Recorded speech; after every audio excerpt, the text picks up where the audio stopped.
को सुनाई थी, जिसके अनुसार राजा श्वेत केतु, जो कि भोलेनाथ के परम भक्त थे, उन्होंने काल को भी जीत लिया था। राजा श्वेत केतु सदाचारी, सत्यवादी, धर्म के मार्ग पर चलने वाले शूरवीर और प्रजा के पालक थे। वह अत्यंत ही निष्ठा और प्रेम भाव से प्रजा का पालन और अगाध आस्था और श्रद्धा भाव से शिव भक्ति करते थे। उनकी इस भक्ति भाव से महाकाल अत्यंत प्रसन्न थे। उनकी कृपा से श्वेत केतु के राज्य में लोग दुख, दरिद्रता, अकाल मृत्यु और महामारी से अछूत थे।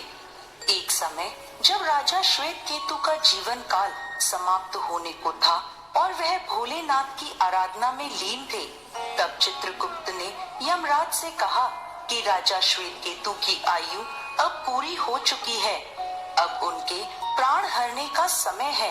यह सुन यमराज ने अपने दूतों को आज्ञा दी कि वह जाएं और राजा श्वेत केतु के प्राण हर लाएं। यमदूत राजा श्वेत केतु के पास पहुँचे तो वह शिव मंदिर में थे। दूत बाहर ही खड़े हो गए। श्वेत केतु गहरे ध्यान में थे। बहुत देर हो गई, न श्वेत केतु का ध्यान टूटा, न यम के दूत वहां से हिले। दूत बिना अपना काम किए खड़े रहे। जब वह वापस नहीं पहुंचे तो यमराज ने विलंब होता देखा और काल दंड संभालकर खुद ही चल पड़े। दूतों को आने में देरी होने के चलते यमराज स्वयं ही राजा श्वेत केतु के प्राण हरने पहुंच गए। लेकिन वहां उन्होंने देखा कि वह तो महादेव की आराधना में लीन है। यमराज सोचने लगे कि राजा श्वेत केतु तो पूरी तरह शिव पूजन में लीन है। इस स्थिति में शिव पूजा का उल्लंघन नहीं किया जा सकता। तब वह भी बाहर ही खड़े हो गए। उधर जैसे ही काल को इसकी सूचना मिली तो उन्होंने तलवार निकाली और शिव मंदिर में जा घुसे। काल ने देखा कि राजा श्वेत केतु अभी भी भोलेनाथ के लिंग स्वरूप के सामने बैठे ध्यान मग्न है। वह झटपट आगे बढ़ा और जैसे ही उसने राजा श्वेत केतु का सर काटने के लिए तलवार उठाई, भोलेनाथ ने अपना तीसरा नेत्र खोलकर काल की ओर देखा। भोलेनाथ का तीसरा नेत्र खुलते ही काल वहीं राजा श्वेत केतु के सामने जलकर भस्म हो गया। कुछ समय के बाद जब राजा श्वेत केतु का ध्यान टूटा तो उन्होंने अपनी आंखें खोली तो राख में बदले हुए काल को देखा। उन्हें चिंता हुई कि यह क्या है और यह कौन है।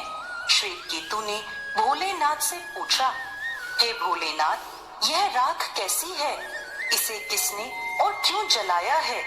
तब भोलेनाथ ने उन्हें बताया, यह काल था जो कि तुम्हारे प्राण हरने आया था। राजा श्वेत केतु ने कहा, हे महाकाल, ये तो आपकी आज्ञा से तीनों लोक में विचरता है, लोक को नियंत्रण में रखता है। इसी के भय से लोग पुण्य कार्य करते हैं। आप इन्हें अति शीघ्र जीवन दान दे दें। भोलेनाथ की कृपा से काल वापस जी उठा और उसने उठते ही श्वेत केतु को अपने गले से लगा लिया और बोला, राजन, तुम जैसा तो तीनों लोक में कोई नहीं है। तुमने तो अजय काल को भी जीत लिया।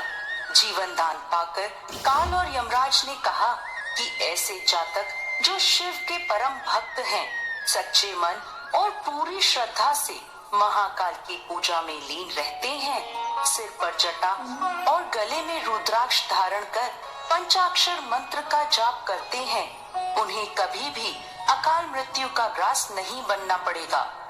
कथा के अनुसार इस आशीर्वाद के बाद श्वेत केतु ने लंबे समय तक राज किया, फिर महाकाल की कृपा पाकर उन्हीं में विलीन हो गए। जय भोलेनाथ। जय माता पार्वती।